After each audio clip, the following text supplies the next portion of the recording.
ഔപചാരികമായി കേരളത്തിൽ power cut പ്രാബല്യത്തിൽ വന്നിരിക്കുകയാണ്. പീക്ക് ടൈം ഉപഭോഗം 6000 മെഗാവാട്ടിൽ മുകളായതായതാണ് കാരണമായി പറയുന്നത്. പീക്ക് ടൈമിൽ കറണ്ട് വാങ്ങണമെങ്കിൽ വലിയ വില നൽകേണ്ടി വരുമെന്നതിനാൽ നഷ്ടം മുന്നിൽ കണ്ട് വൈദ്യുതി നിയന്ത്രണം ഏർപ്പെടുത്തുകയാണോ സർക്കാർ എന്ന ചോദ്യം ഉയരുന്നുണ്ട്. അതല്ല, എയർ കണ്ടീഷണർ മുതൽ ഇപ്പോൾ മന്ത്രി പറഞ്ഞതുപോലെ വൈദ്യുതി അടുപ്പുകളുടെ ഉപയോഗം വരെ ക്രമാതീതമായി വർദ്ധിച്ചപ്പോഴുള്ള ലോഡ് താങ്ങാനാവാതെ ലോഡ് ഷെഡിംഗ് ഏർപ്പെടുത്തിയതാണ്. പവർ കട്ടാണോ അതോ ലോഡ് ഷെഡിംഗ് ആണോ എന്നൊന്നും ഉറപ്പില്ലെങ്കിലും രാത്രികാലങ്ങളിലെ പവർ കട്ട് ജനജീവിതം ദുരിതത്തിലാക്കുകയാണ്. പവർ കട്ടില്ലാത്ത ആ 10 വർഷം എന്ന മേനി ഇല്ലാതായി. സ്വാഗതം. സ്പെഷ്യലിസ്റ്റിലേക്ക് നമ്മുടെ അതിഥികളായി കോൺഗ്രസ് വക്താവ് സേനാപതി വേണു, KCB ഓഫീസേഴ്സ് അസോസിയേഷൻ സംസ്ഥാന സെക്രട്ടറി ഡോക്ടർ നന്ദകുമാർ N, രാഷ്ട്രീയ നിരീക്ഷകൻ ജോസഫ് C. മാത്യു, പരിസ്ഥിതി പ്രവർത്തകനായ SP രവി എന്നിവർ. ആദ്യം N. നന്ദകുമാറിലേക്ക്. ഡോക്ടർ നന്ദകുമാർ, ഇപ്പോൾ ഉള്ളത് പവർ കട്ടാണോ ലോഡ് ഷെഡിംഗ് ആണോ അതോ അല്പം മുമ്പ് മന്ത്രി പറഞ്ഞതുപോലെ കേവലം നിയന്ത്രണങ്ങൾ മാത്രമാണോ? എന്താണ് ഇതിൻ്റെ കാരണം? അല്ല, ഇന്ന് പ്രത്യേകിച്ച് യാതൊരു മാറ്റവും ഉണ്ടായിട്ടില്ല. കാരണം ഉന്നതതല യോഗം ഇന്ന് കൂടിയിട്ട് എടുത്തിട്ടുള്ളൊരു തീരുമാനം എന്ന് പറയുന്നത് സ്റ്റേറ്റ് ലോഡ് ഡെസ്പാച്ച് സെൻറ്ററിലെ ചീഫ് എഞ്ചിനീയറോട് വൈദ്യുത നിയന്ത്രണം ആവശ്യമെങ്കിൽ ഏർപ്പെടുത്തുന്നതിനുള്ള അത് 30 മിനിറ്റിൽ താഴെ ആയിരിക്കണം എന്ന് പറഞ്ഞുകൊണ്ട്, അതായത് നേരത്തെ പറഞ്ഞ പോലെ പവർ കട്ടോ ലോഡ് ഷെഡിങ്ങിനോ സമാനമായിട്ടുള്ളതല്ല, കഴിഞ്ഞ ദിവസം വന്നതുപോലെ തന്നെയാണ്. പരമാവധി സമയം 30 മിനിറ്റാണ്. അത് എല്ലായിടങ്ങളിലും ആവശ്യം ഉണ്ടാവില്ല, എല്ലാ സമയത്തും ആവശ്യം ഉണ്ടാവില്ല. ഏതെങ്കിലും സമയത്ത് സപ്ലൈ മീറ്റ് ചെയ്യാൻ സാധിക്കാതെ വന്നാൽ മാത്രമാണ് അതുണ്ടാവുക. നേരത്തെ പറഞ്ഞ പോലെ തന്നെ ഒരു ഫിക്സഡ് ടൈമിലേക്ക് പവർ കട്ടെന്നോ ലോഡ് ഷെഡിങ്ങെന്നോ എന്നുള്ള രീതിയിൽ ഇപ്പോഴും വന്നിട്ടില്ല. അത് പീക്ക് പവർ മാനേജ്മെൻറ്റ് മാത്രമാണ് നമ്മളിപ്പോഴും നടത്തുന്നത്. അല്ല, ഫിക്സഡ് ടൈം എന്ന് പറഞ്ഞാൽ പവർ കട്ട് ഉണ്ടായിരുന്നപ്പോഴും അത് പീക്ക് ടൈമിലാണല്ലോ ഉണ്ടാവുക. നിയന്ത്രണം പീക്ക് ടൈമിലാണ് ഉണ്ടാവുന്നത്. അല്ല, പീക്ക് പവർ മാനേജ്മെൻ്റ് ആണ്. പീക്ക് ടൈമിലെന്നല്ല പറഞ്ഞത്. ഏത് സമയത്താണോ സപ്ലൈ മെയിൻറ്റെയിൻ ചെയ്യാതെ സപ്ലൈ അല്ലെങ്കിൽ അവരുടെ ഡിമാൻഡുമായിട്ട് ചേരാതെ പോകുന്നത്, ആ സമയത്ത് മാത്രം വളരെ സ്പെസിഫിക്കായി കുറച്ച് സ്ഥലങ്ങളിലെ ഫീഡറുകൾ ഓഫ് ചെയ്തുകൊണ്ട്, അത് 15 മിനിറ്റ് ആവാം, 20 മിനിറ്റ് ആവാം, ഡിപ്പെൻസ് അത് എങ്ങനെയാണോ സോഴ്സിൻ്റെ അവൈലബിലിറ്റി ഉണ്ടാകുന്നത്. കാരണം ഇതിപ്പോൾ കേരളത്തിലെ മാത്രം ഇഷ്യൂ അല്ല, രാജ്യത്താകമാനം വൈദ്യുതിയുടെ കാര്യത്തിൽ വലിയ ഷോർട്ടേജ്. അതായത് നമുക്ക് ആവശ്യത്തിന് വൈദ്യുതി ലഭ്യമല്ല. ആ ലഭ്യമല്ലാതെ വൈദ്യുതി വരുമ്പോൾ അതിൽ നിയന്ത്രണം ഏർപ്പെടുത്തുന്നതിനല്ലേ പവർ കട്ട് എന്ന് പറയുന്നത്. ആവശ്യത്തിന് ലഭ്യമല്ലാത്തതല്ല, നമ്മൾ കരുതുന്ന, അതായത് 6000, 6200 മെഗാവാട്ട് വരെ ആണെങ്കിൽ നമുക്ക് ഇഷ്യൂ ഇല്ല. പക്ഷെ നമ്മൾ പ്രതീക്ഷിക്കുന്നതിലുപരിയായി വൈദ്യുതി ആവശ്യകത വന്നാൽ അത് വരണം എന്നില്ല. കാരണം ബേസായി നമ്മൾ കരുതുന്ന ഒരു 6200-അപ്പുറത്തേക്ക് സാധാരണഗതിയിൽ പോകാൻ ഒരു സാധ്യതയും കാണുന്നില്ല.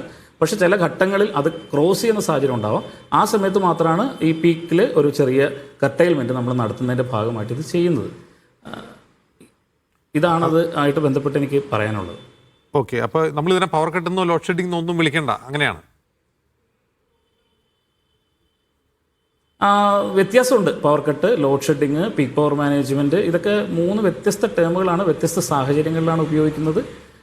ഇപ്പോൾ നടന്നുകൊണ്ടിരിക്കുന്നത് പീക്ക് പവർ മാനേജ്മെൻ്റ് ആണ്. അതായത് യഥാർത്ഥത്തിൽ കേരളത്തിൽ ആവശ്യമുള്ള വൈദ്യുതി എത്തിക്കുന്നതിനുള്ള എല്ലാ നടപടികളും നമ്മൾ സ്വീകരിച്ചിട്ടുണ്ട്.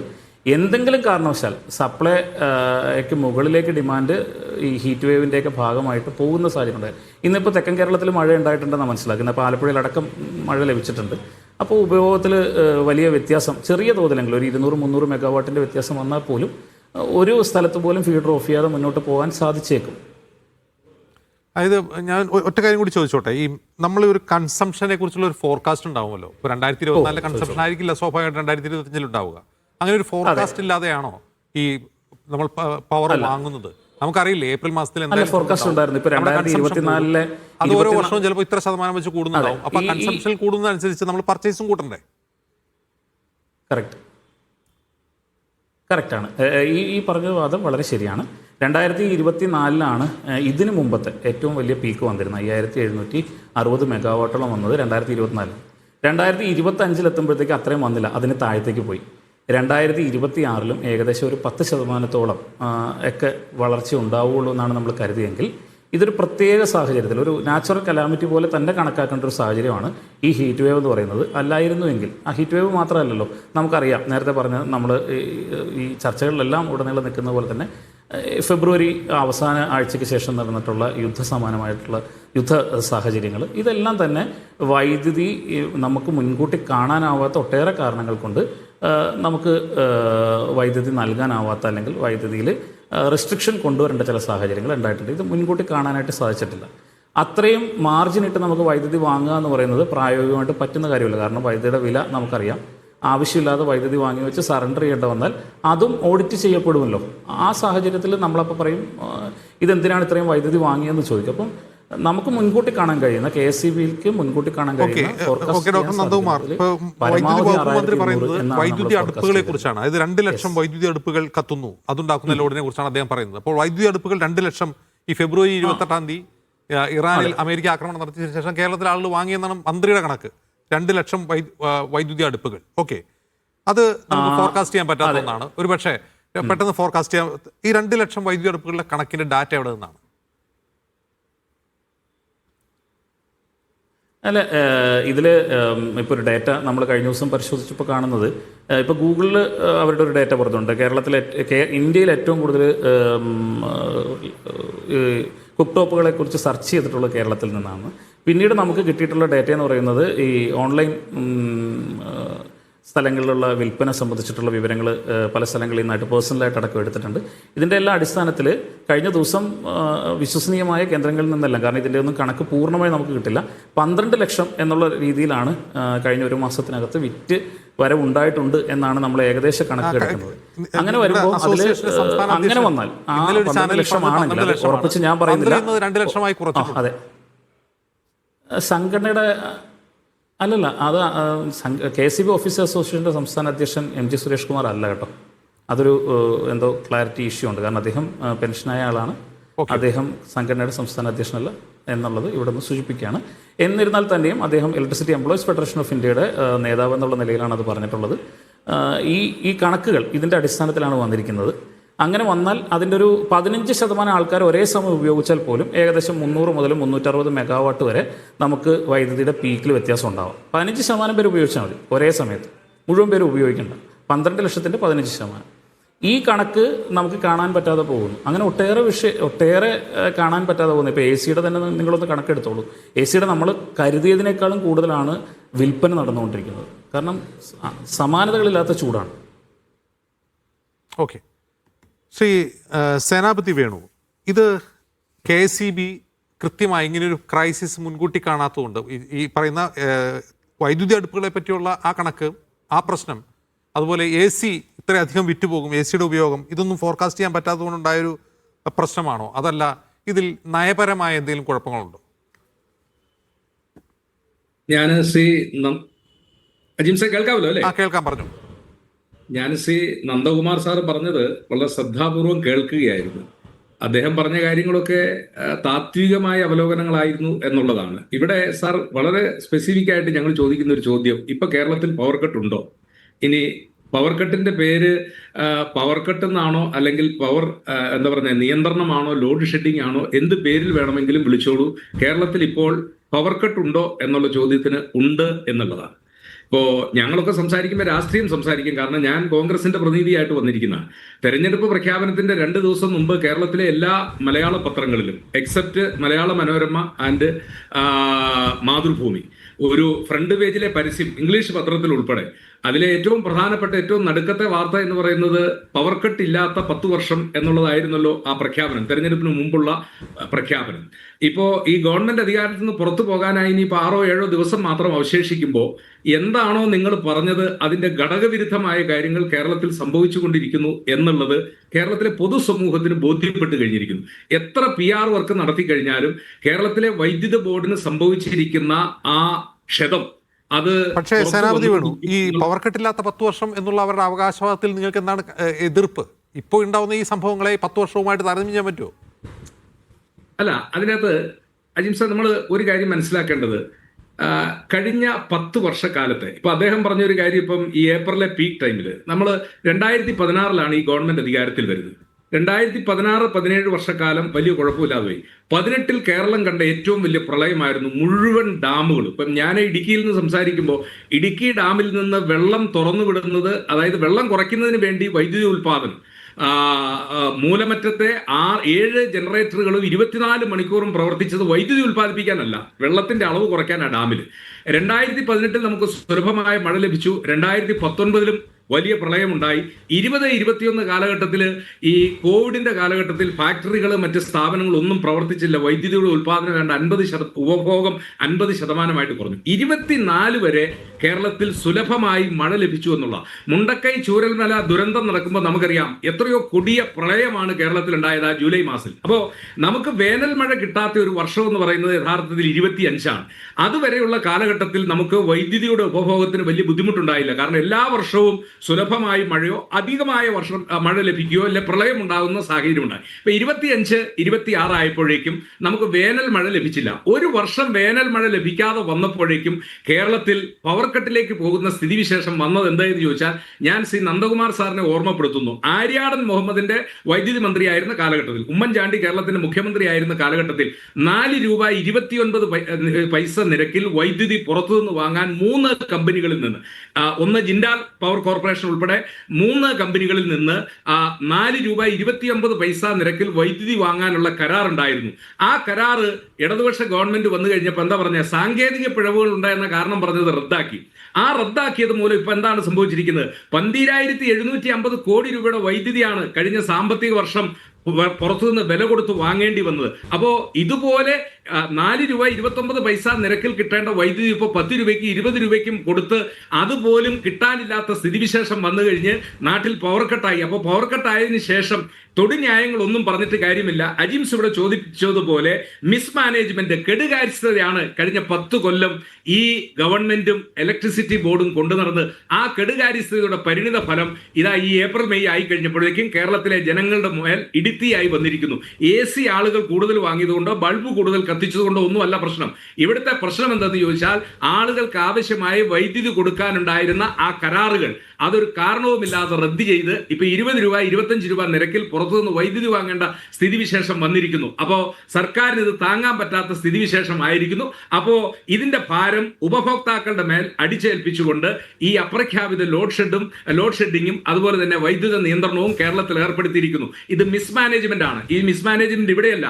ഉമ്മൻചാണ്ടി ഗവൺമെന്റ് ഇറങ്ങിപ്പോകുമ്പോൾ 1500 കോടി രൂപ ലാഭമുണ്ടായിരുന്ന വൈദ്യുതി ബോർഡിന്റെ ഇപ്പോഴത്തെ നഷ്ടം എന്ന് പറയുന്നത് 50,000 കോടിയിൽ എത്തിയിരിക്കുകയാണെന്നാണ് പല കണക്കുകളും സൂചിപ്പിക്കുന്നത്. എന്ന് പറഞ്ഞാൽ ഇതുപോലെ ഒരു മിസ്മാനേജ്മെന്റ് ഇലക്ട്രിസിറ്റി ബോർഡിന്റെ ചരിത്രത്തിൽ ഉണ്ടായിട്ടില്ല. ആ ഉണ്ടാകാത്തതിന്റെ പരിണിത ഫലം ഞാൻ ബഹുമാന്യായ വൈദ്യുതി വകുപ്പ് മന്ത്രി വളരെ സീനിയറായ ആളാണ്. അദ്ദേഹം എന്തിനാണ് ഒരു മന്ത്രിയായിട്ടിരിക്കുന്നതെന്ന് അദ്ദേഹത്തിന് പോലും അറിയില്ലാത്ത സ്ഥിതിവിശേഷമാണ്. ഇവിടെ വൈദ്യുതി റെഗുലേറ്ററി കമ്മിറ്റി എന്ന് പറയുന്നുണ്ട്, കമ്മീഷൻ. ഒന്ന് തൊടുപുഴക്കാരൻ ഡിൽസൺ എന്ന് പറയുന്ന ഒരു അഭിഭാഷകൻ MM മണിയുടെ പേഴ്സണൽ സെക്രട്ടറി ആയിരുന്നു. പിന്നെ ഇപ്പൊ നന്ദകുമാർ സാറിന് അറിയാം, ശ്രീ പ്രദീപ് നിങ്ങളുടെ എന്താ പറഞ്ഞ ഓഫീസേഴ്സ് അസോസിയേഷന്റെ ഭാരവാഹിയായിരുന്നു. ഇവരൊക്കെയാണ് വൈദ്യുതി റെഗുലേറ്ററി കമ്മിറ്റി അംഗങ്ങളായിട്ട് ഇരുന്നു കൊണ്ട് ഈ രീതിയിലുള്ള തോന്നിയ പോലുള്ള തീരുമാനങ്ങൾ എടുത്ത് വൈദ്യുതി ബോർഡിനെ ഒരു രീതിയിലും കരകയറാൻ പറ്റാത്ത രീതിയിലുള്ള എന്താ പറഞ്ഞ കടക്കണിയിലേക്ക് എത്തിച്ചിരിക്കുന്നു. ഇത് കേരളത്തിലെ ജനങ്ങളുടെ മേൽ ഇവർ കൊണ്ടുവന്നിരിക്കുന്ന ഈ എന്താ പറഞ്ഞ കാര്യപ്രാപ്തി ഇല്ലാത്ത അല്ലെങ്കിൽ മിസ്മാനേജ്മെന്റിന്റെ പരിണിത ഫലമാണ് ഇപ്പൊ കേരളം അനുഭവിക്കുന്ന പ്രതിസന്ധി. ഞാൻ മടങ്ങി വരാം അങ്ങയിലേക്ക്. ശ്രീ ജോസഫ് സി മാത്യു, ഈ 10 വർഷം പവർ കട്ടില്ലാത്ത 10 വർഷം എന്ന LDF സർക്കാരിന്റെ മുദ്രാവാക്യം, ആ മുദ്രാവാക്യം ഉയർത്താൻ കാരണമായ ചില ഘടകങ്ങളുണ്ട്. ഒന്ന്, നമ്മുടെ ഇടമൺ കൊച്ചി പവർ ഹൈവേ എന്ന് പറയാവുന്ന ആ ലൈൻ വലിക്കുക എന്നുള്ളത് VS സർക്കാരിൻ്റെ കാലത്ത് തുടങ്ങിയ പണിയാണ്. ഉമ്മൻചാണ്ടി സർക്കാരിൻ്റെ കാലത്ത് ഈ എതിർപ്പ് മൂലം അത് നീണ്ടു പോയി കോടതി കയറി അതിൻ്റെ കോമ്പൻസേഷൻ ഉയർത്തി ആണ് 2016 ശേഷം അത് യാഥാർത്ഥ്യമാവുന്നത്. അപ്പോൾ ഈ Edamon Kochi highway power highway അത് യാഥാർത്ഥ്യമായതാണ് ഇവിടെ പവർ കട്ടില്ലാതായത് മാറിയതിന് കാരണം എന്ന് LDF സർക്കാർ പറയുന്നുണ്ട്. അപ്പോൾ അത് യാഥാർത്ഥ്യമാക്കി 10 വർഷം പവർ കട്ടില്ലാതെ പോയി. പക്ഷേ ഈ പവർ കട്ടില്ലാതിരിക്കുക എന്നുള്ളത് ഊർജത്തിൻ്റെ ലഭ്യതയുമായി ബന്ധപ്പെട്ട ഒന്നുകൂടിയാണ് എന്നുള്ളത് മറച്ചു വയ്ക്കപ്പെട്ടുകൊണ്ടായിരുന്നു ആ മുദ്രാവാക്യം. അതാണ് ഇപ്പോൾ ഈ പ്രതിസന്ധിക്ക് കാരണമാവുന്നത്.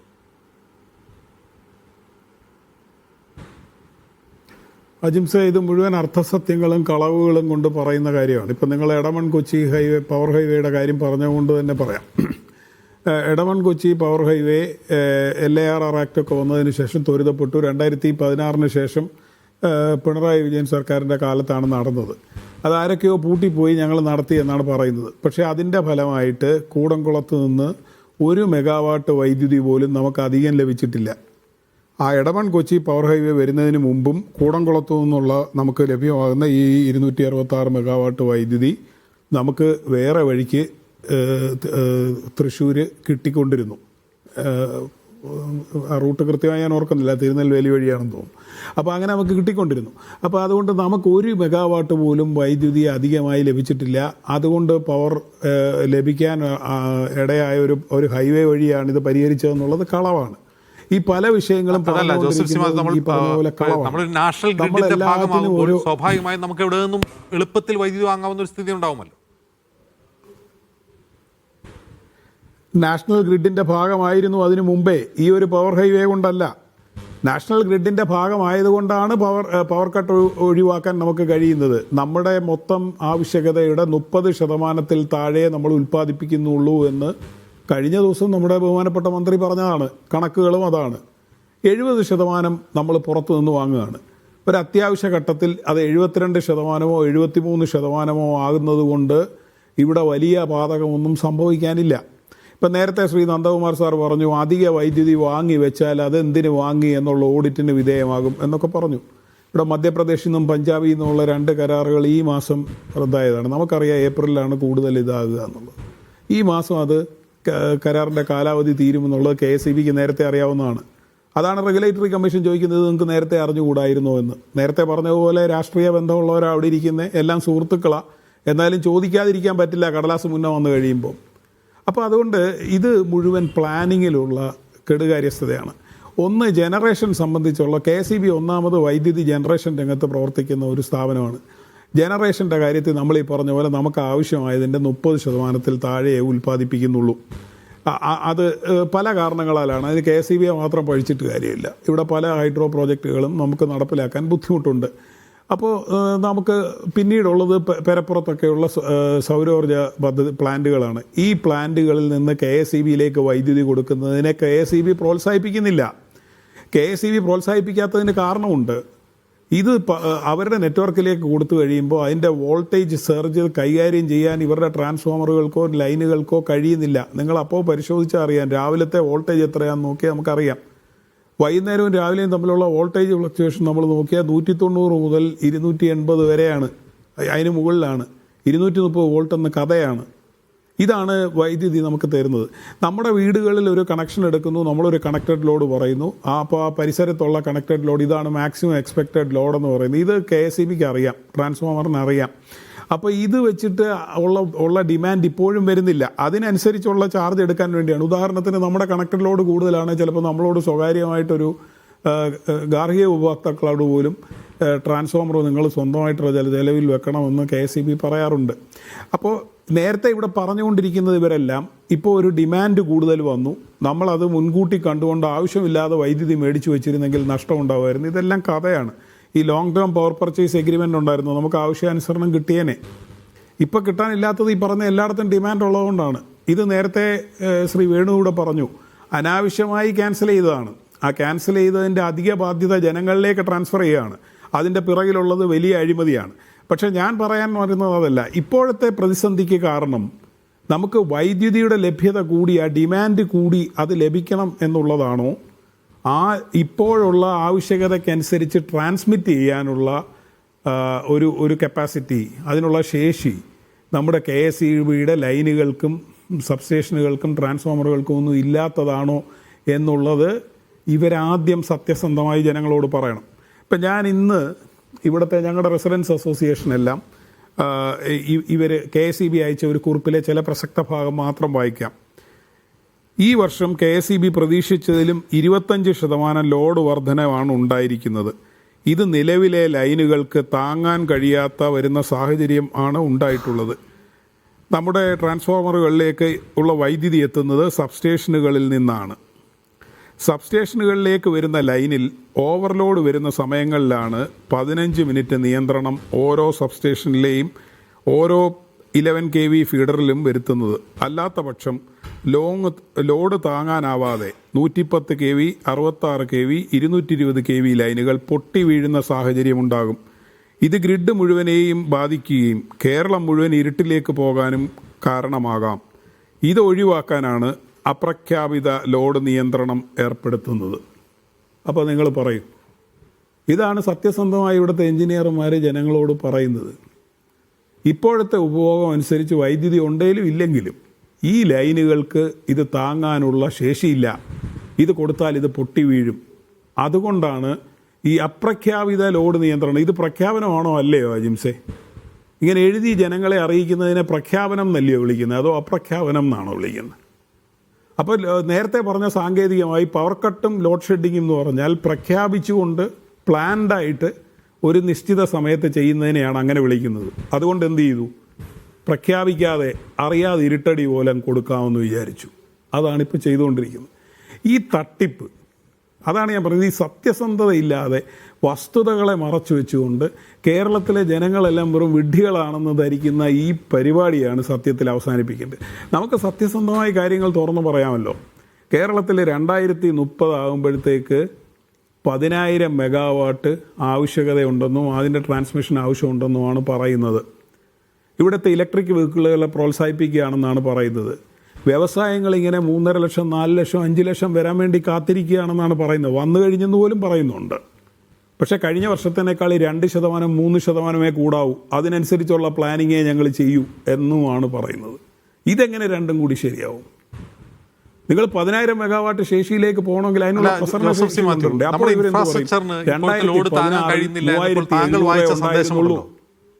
താങ്കൾ വായിച്ച സന്ദേശമുണ്ടല്ലോ, ഇപ്പോഴത്തെ ലോഡ് താങ്ങാൻ നിലവിലെ ഇൻഫ്രാസ്ട്രക്ചറിന് കഴിയുന്നില്ല എന്ന ആ സന്ദേശം സത്യസന്ധമാണ് താങ്കൾ കരുതുന്നുണ്ട്? അതെ. അല്ല, ആ സന്ദേശം സത്യസന്ധമാണോ എന്നുള്ളത് രണ്ടാമത്തെ കാര്യം. ഇതിന് കഴിവില്ല എന്നുള്ളത് നമ്മൾ അനുഭവിച്ചുകൊണ്ടിരിക്കുകയാണ്. അതായത് രാവിലെ സോളാർ വൈദ്യുതി അങ്ങോട്ട് കൊടുക്കുമ്പോൾ ഈ ട്രാൻസ്ഫോമറിന് കീഴിലുള്ളതിലാണ് ഡിസ്ട്രിബ്യൂട്ട് ചെയ്യുക. ഇത് താങ്ങാൻ കഴിയുന്നില്ല എന്നുള്ളതിൻ്റെയാണ് വോൾട്ടേജിൽ ഉണ്ടാകുന്ന മാറ്റം. വൈകുന്നേരം അതേ സ്ഥലങ്ങളിൽ 190 185 വോൾട്ടേജ് എന്ന് പറഞ്ഞു കഴിഞ്ഞാൽ ഇതിൻ്റെ സംവിധാനത്തിന് ശേഷിയില്ല എന്നുള്ളതും ഒരു വസ്തുതയാണ് അജിംസെ. പവർ കിട്ടാനില്ല എന്നുള്ളത് വേറൊരു വസ്തുതയുണ്ട്, അത് സംസാരിക്കാം. അതിന് വില വളരെ കൂടുതലാണെന്നുള്ളത്. പക്ഷേ ഞാൻ പറയുന്നത് നിലവിലുള്ള സംവിധാനത്തിനും ശേഷിയില്ല. അപ്പോൾ ഇവരുടെ പ്ലാനിങ് എന്താണ്? ഇവരെന്നിട്ട് പറയുന്നത് എന്താണ്? ഇവർ പറയുന്നത് ഇൻഡക്ഷൻ കുക്കർ എപ്പോഴാണ് ഉപയോഗിക്കുക? നമ്മുടെ ഒരു കിച്ചണും ഒരു പീക്ക് അവർ ഉണ്ടല്ലോ. KSEBക്ക് മാത്രമല്ലല്ലോ പീക്ക് അവർ. നമ്മുടെ എല്ലാം വീടുകളിൽ അടുക്കളയുണ്ട്. നമ്മുടെ അടുക്കളയുടെ ഒരു പീക്ക് അവർ ഏതാണ്? അത് വൈകുന്നേരം ഉപയോഗിക്കുകയില്ലെന്ന് ഞാൻ പറയുന്നില്ല. എന്നിട്ട് ഉച്ചക്കത്തെ ഉപഭോഗം എങ്ങനെയാണെന്ന് ഇവർ പറയട്ടെ. ഇവരതുകൊണ്ട് എന്ത് പ്രഖ്യാപനം? ഡാം തുറന്ന് ജനങ്ങളുടെ മണ്ടയ്ക്കോട്ട് വിട്ടു. റൂൾ കർവ് പാലിച്ചില്ല. വൈദ്യുതി ഇങ്ങനെ തുളുമ്പ വെള്ളം വെക്കാമോ എന്നാണ് നോക്കിക്കൊണ്ടിരുന്നത്. നേരത്തെ പറഞ്ഞ പോലെ മഴക്കാലം വന്നപ്പോൾ ജനങ്ങളുടെ മണ്ടയ്ക്ക് വിട്ടു. അപ്പോൾ അതിതീവ്ര മഴ, ഇപ്പോൾ അതിതീവ്ര ചൂട്, യുദ്ധം, ശരി, ട്രംപ്, നെതന്യാഹു, ഇവിടുത്തെ ലൈനിന് ശേഷിയില്ല, ഇതെല്ലാം പറയുകയാണ്. പിന്നെ എന്തിനാണ് നമുക്കിങ്ങനെ ഒരു ഡിപ്പാർട്ട്മെൻറ്റ്? നമുക്ക് സർക്കാരുകളെ മാറ്റിവെക്കാം. ശരി, ഈ സർക്കാരുകളും പ്രഖ്യാപനവും അവരുടെ രാഷ്ട്രീയ മുതലെടുപ്പും കൊയ്ത്തും എല്ലാം നമുക്ക് മാറ്റിവെക്കാം. ഈ KSEB എന്നുള്ളൊരു ഡിപ്പാർട്ട്മെന്റ് എന്ത് പ്ലാനിംഗ് ആണ് ഇവിടെ ചെയ്യുന്നത്? അതിന് ഇവർ ഉദ്യോഗസ്ഥർ SP രവി, ഇവിടെ ഇപ്പോൾ ലോഡ് കൂടുതലാണ് എന്നൊരു വാദം, അത് വാദത്തിന് ആ മുഖവിലേക്ക് എടുത്താൽ തന്നെ, ആ വാദം മുഖവിലേക്ക് എടുത്താൽ തന്നെ യഥാർത്ഥത്തിൽ ലോഡ് കൂടുതലുണ്ടോ? നമ്മൾ ഇതിലും കൂടുതൽ ഹീറ്റ് വേവ് അനുഭവിച്ച സന്ദർഭങ്ങൾ കഴിഞ്ഞ 10 വർഷത്തിനിടെ ഉണ്ടായിട്ടുണ്ട്. വലിയ ചൂടുണ്ടായിട്ടുള്ള 42 ഡിഗ്രിയൊക്കെ വരെ പാലക്കാട് ചൂട് രേഖപ്പെടുത്തിയ സമയങ്ങളുണ്ടായിട്ടുണ്ട്. അപ്പോൾ ഇപ്പോഴുള്ള ഹീറ്റ് വേവ് ഈ KSEBക്കോ സർക്കാരിനോ ഫോർകാസ്റ്റ് ചെയ്യാൻ കഴിയാത്തോ മറികടക്കാൻ കഴിയാത്ത ഒരു പ്രതിസന്ധിയാണോ? ജിംസെ, അതിന് മറുപടി പറയുന്നതിന് മുമ്പ് നമ്മൾ ആദ്യം മനസ്സിലാക്കേണ്ടത്, ഒന്ന്, നമ്മുടെ വൈദ്യുതി ഡിമാൻഡും കാലാവസ്ഥയും തമ്മിലുള്ള ബന്ധമാണ്. അത് എത്രമാത്രം ഈ വൈദ്യുതി ബോർഡ് ഉൾക്കൊള്ളുന്നുണ്ട് എന്നുള്ളൊരു സംശയം സ്വാഭാവികമായിട്ടും വരുന്നുണ്ട്. കാരണം നമുക്കറിയാം, നമ്മുടെ ഒരു ബേസ് ലോഡ് ഡിമാൻഡ് ഉണ്ട്. അതിനപ്പുറമുള്ള ഈ ഡിമാൻഡ് എത്രയാണെന്ന് നിശ്ചയിക്കുന്ന പ്രധാനപ്പെട്ട ഘടകം എന്ന് പറയുന്നത് കാലാവസ്ഥയാണ്. അപ്പോൾ നമുക്കറിയാം 2023 24 വലിയ തോതിൽ ഡിമാൻഡ് വർദ്ധിക്കുകയുണ്ടായി. പക്ഷെ കഴിഞ്ഞ വർഷം അത്രയും വന്നില്ല. അതിന്റെ പ്രധാന കാരണം എന്ന് പറഞ്ഞു കഴിഞ്ഞാൽ, വേനൽക്കാലത്താണ് നമുക്ക് ഏറ്റവും കൂടുതൽ വൈദ്യുതി ആവശ്യം വരുന്നത്. അത് തന്നെ മീനം മേടം മാസങ്ങളിലാണ്. അതായത് ഒരു മാർച്ച് പകുതി മുതൽ മെയ് ഈ ആദ്യത്തെ ആഴ്ചയോ അല്ലെങ്കിൽ രണ്ടാമത്തെ ആഴ്ചയോ വരെയുള്ള പീരീഡിലാണ് ഏറ്റവും കൂടുതൽ വൈദ്യുതിയുടെ ആവശ്യം വരിക. പക്ഷേ ഇത് ഡിസൈഡ് ചെയ്യുന്നത് ഇതിനിടയിൽ എത്രമാത്രം വേനൽ മഴ കിട്ടിയില്ല എന്നുള്ളതാണ്. 2023 24 26 വേനൽ മഴ നമുക്ക് കുറവാണ്. അതേസമയം 22 കഴിഞ്ഞ വർഷവും എല്ലാം സാമാന്യം നന്നായിട്ട് വേനൽ മഴ ഉണ്ടായിരുന്നു. അതുകൊണ്ട് ആ സമയത്ത് ഡിമാൻഡ് കുറവാണ്. അപ്പൊ ഈ ഒരു എന്താ പറയുക, കാലാവസ്ഥയും ഇതും തമ്മിലുള്ള ആ ഒരു ബന്ധം വേണ്ടത്ര ഉൾക്കൊള്ളുകയും അതിനകത്ത് ഇപ്പൊ ഈ ചില കാര്യങ്ങളിൽ ലോങ് ടേം പ്ലാനിംഗ് ആയിരിക്കും വേണ്ടി വരിക, ചില കാര്യങ്ങളിൽ ഷോർട്ട് ടേം പ്ലാനിംഗ് ആയിരിക്കും വേണ്ടി വരിക. അപ്പൊ ഈ വേനൽ മഴ വരുമോ ഇല്ലയോ എന്നുള്ളത് നമുക്കൊരു പക്ഷേ 3 മാസം മുമ്പ് അറിയാൻ പറ്റില്ല. അപ്പോൾ ആ സമയത്തെ മാനേജ് ചെയ്യുന്നതിന് കുറച്ച് ഷോർട്ട് ടേം പർച്ചേസിലേക്ക് മറ്റൊക്കെ പോകേണ്ടി വന്നേക്കാം. അല്ലാത്തത് കുറച്ചും കൂടെ ദീർഘകാലത്തിൽ ചെയ്യാം. ഇനി മറ്റൊന്ന്, നമുക്ക് 2023-ലും 2024-ലുമാണ് വൈദ്യുതിയുടെ ആവശ്യത്തിൽ ഇതിനു മുമ്പ് ഒരു കുതിച്ചുചാട്ടം ഉണ്ടായത്. അന്നുണ്ടായ വർധനവ് എന്ന് പറഞ്ഞു കഴിഞ്ഞാൽ നമ്മൾ ഈ എന്താ പറയുക, 2022-നെ അപേക്ഷിച്ച് 2023-ല് മൊത്തം ഒരു പ്രതിദിന വൈദ്യുതി ഉപയോഗം എന്ന് പറയുന്നത് മാക്സിമം 92 മില്യൺ യൂണിറ്റ് ഉണ്ടായിരുന്നത് 102-ലേക്ക് 103-ലേക്ക് പോവുകയാണ് ചെയ്തത്. അതായത് 10%-ലധികം വർധനവാണ് ഈ മാക്സിമം പെർ ഡേ ഡിമാൻഡിൽ വന്നത്. അതുപോലെ തന്നെ പീക്ക് സമയത്തെ ഡിമാൻഡ് ആ വർഷത്തിൽ 15% വർദ്ധിച്ചത്. 24-ല് വീണ്ടും ഇത് എന്താ പറയുക, പീക്ക് ഡിമാൻഡ് 12% വർദ്ധിച്ചു. അതുപോലെ തന്നെ പെർ ഡേ മാക്സിമം ഡിമാൻഡ് എന്ന് പറയുന്നത് 12% കൂടി. അതേസമയം ഇത്തവണ നമുക്ക് എങ്ങനെയാണ് കൂടിയിരിക്കുന്നത്? ഇപ്പൊ 2024-ലുമായിട്ട് കമ്പയർ, 25-ആയിട്ടല്ല നമ്മൾ കമ്പയർ ചെയ്യേണ്ടത്, മറിച്ച് 24-ആയിട്ടാണ്. കാരണം 24-ലാണ് നമുക്ക് ഏറ്റവും കൂടുതൽ വന്നത്. കഴിഞ്ഞ വർഷം ഡിമാൻഡ് കുറയുകയാണ് ചെയ്തത്. അപ്പൊ 24-ലുമായിട്ട് കമ്പയർ ചെയ്ത് കഴിഞ്ഞാൽ നമുക്കിപ്പോൾ വന്നിട്ടുള്ള വർധനവ് എന്ന് പറയുന്നത്, ഇപ്പോൾ പ്രതിദിന ഉപയോഗത്തിൽ ഇന്നലെ വന്ന ഡിമാൻഡ് അടക്കം കണക്കാക്കി കഴിഞ്ഞാൽ നമുക്ക് കേവലം 2%. 24-ല് വന്ന മാക്സിമത്തേക്കാൾ 2% മാത്രമാണ് കൂടുതൽ. അതുപോലെ തന്നെ പീക്ക് സമയത്ത് വന്നിട്ടുള്ള ഡിമാൻഡ് വർധനവ് എന്ന് പറയുന്നത് 4% മാത്രമാണ്. അപ്പൊ ഇതൊക്കെ സ്വാഭാവികമായിട്ടും ഒരു വർഷത്തിൽ എന്താ പറയുക, ഒരു 4-5% വർധനവെങ്കിലും ഇവർ കണക്കാക്കുന്നുണ്ട് എന്നാണല്ലോ പറയുന്നത്. അത് നേരത്തെ പറഞ്ഞ അത്രയൊന്നുമല്ല, അതിനേക്കാൾ വളരെ കൂടുതൽ എന്നാണ്. ഇപ്പൊ കത്തിൽ പറഞ്ഞത് 25% ലോഡ് വർധനവ് വന്നു എന്നൊക്കെയാണ് ജോസഫ് സാർ ഈ വായിച്ച കത്തിൽ പറയുന്നത്. പക്ഷെ അതല്ല, ആക്ച്വലി 24-നെ അപേക്ഷിച്ച് പീക്ക് ഡിമാൻഡിൽ 4%, പെർ ഡേ ഡിമാൻഡിൽ 2% മാത്രമേ വർധനവ് വന്നിട്ടുള്ളൂ. അപ്പോൾ അത് ഈ തീർച്ചയായിട്ടും ഇവർ മുൻകൂട്ടി കാണേണ്ട ഒരു ഡിമാൻഡാണ്. അത് മാനേജ് ചെയ്യാനുള്ള ഈ സംവിധാനങ്ങൾ ഉറപ്പായിട്ടും ചെയ്യേണ്ടതാണ്. അത് ചെയ്യുന്നതിൽ പോരായ്മ വന്നിട്ടുണ്ടെങ്കിൽ അത് വൈദ്യുതി ബോർഡിന്റെ ആസൂത്രണത്തിലുള്ള പോരായ്മയായിട്ട് തന്നെ കാണേണ്ടി വരും. ഇതിനകത്ത് ഇപ്പം ഞാൻ നേരത്തെ പറഞ്ഞ പോയിന്റിലേക്ക് ഒന്നുകൂടെ കിടക്കുകയാണ്. അതായത് ഈ കാലാവസ്ഥയുമായിട്ടുള്ള ബന്ധം. ഇപ്പൊ നമുക്കറിയാം, ഇപ്പൊ ഈ വർഷം എൽ നിനോ വരുമെന്ന് പ്രതീക്ഷിക്കുന്നുണ്ട്. സ്വാഭാവികമായിട്ടും അടുത്ത വേനൽ ഒരു പക്ഷേ ഇതിനേക്കാൾ കടുത്തതാവാനുള്ള സാധ്യതയുണ്ട്. കാലാവസ്ഥാ ശാസ്ത്രജ്ഞന്മാർ പറയുന്നതിനനുസരിച്ചാണ് എന്നുണ്ടെങ്കിൽ ഇനി വരാനിരിക്കുന്ന വർഷങ്ങളിൽ വീണ്ടും ചൂട് നന്നായി തന്നെ കൂടാനുള്ള ഒരു പോസിബിലിറ്റി നിലനിൽക്കുകയാണ്. അപ്പോൾ അതിന് ചൂട് കൂടുമ്പോൾ ആൾക്കാർ AC വാങ്ങുന്നു എന്നുള്ളതിന് ആൾക്കാരെ പറഞ്ഞിട്ട് കാര്യമില്ല. കാരണം അവരെ സംബന്ധിച്ച് അവർക്കപ്പോൾ ഇമ്മീഡിയറ്റ് ആയിട്ടുള്ള റിലീഫ് എന്ന് പറയുന്നത് അതാണ്. പക്ഷേ അത് ദീർഘകാല പരിഹാരമല്ല, അത് താൽക്കാലികമായിട്ടുള്ള പരിഹാരമാണ്. നമുക്ക് ആ ഒരു എന്താ പറയുക, മൈക്രോ ക്ലൈമറ്റ് മാനേജ്മെന്റ് എങ്ങനെയാണ് ചെയ്യാൻ പറ്റുക എന്നുള്ളതിനെ സംബന്ധിച്ച് കാലാവസ്ഥാ പ്രതിസന്ധിയുമായിട്ട് ബന്ധപ്പെട്ടുകൊണ്ട് ആ ഒരു ചർച്ചയും കൂടെ വരേണ്ടതുണ്ട്. അത് വൈദ്യുതി ഡിമാൻഡ് ആയാലും വെള്ളത്തിന്റെ കാര്യത്തിലായാലും ഓരോന്നിലും അത് ഏറ്റവും ക്രിട്ടിക്കലാണ്. അക്കാര്യത്തിൽ എത്രമാത്രം ഗൗരവം നമ്മൾ കൊടുക്കുന്നുണ്ട്, അത് ഭരണകൂടമായിക്കോട്ടെ പൊതുസമൂഹമായിക്കോട്ടെ, എത്രമാത്രം ഗൗരവം നമ്മൾ കൊടുക്കുന്നുണ്ട് എന്നുള്ളത് ആലോചിക്കേണ്ട വിഷയമാണ്. ഇനി മറ്റൊന്ന്, നമുക്ക്